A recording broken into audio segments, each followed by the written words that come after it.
Once upon a time, there was a man. His name was J.R.R. Tolkien. He was an ordinary fellow, or so you'd think. You see, he had a secret. He was a magician of words. With a flick of his wrist and a wave of his pen, he could transport you to magical lands filled with hobbits and elves, dwarves and dragons. He was the creator of Middle-earth.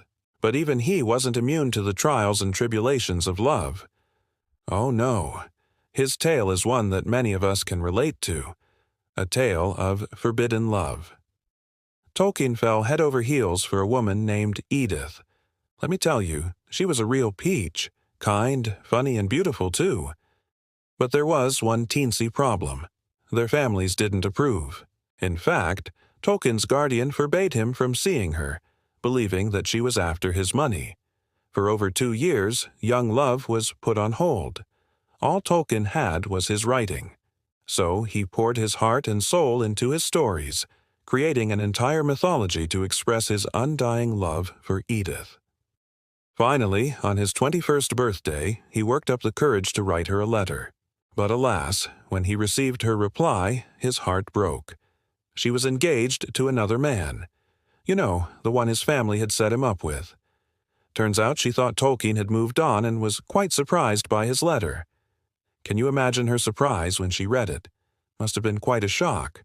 But true love doesn't give up, does it? Tolkien and Edith managed to reunite, and soon after, against all odds, they were married.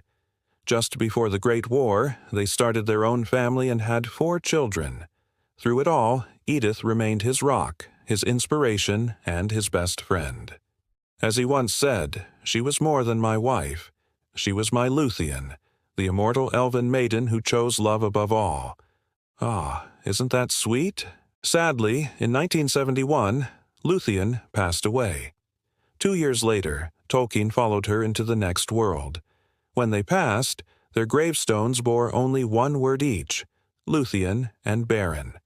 Because to him, she was more than just his wife. She was the love of his life, his muse, his everything. And in a way, their love story became a legend, just like the ones he wrote about. So if you ever need a reminder that love conquers all, just think of Tolkien and Edith. Or better yet, read his books. They're filled with magic, adventure, and most importantly, love.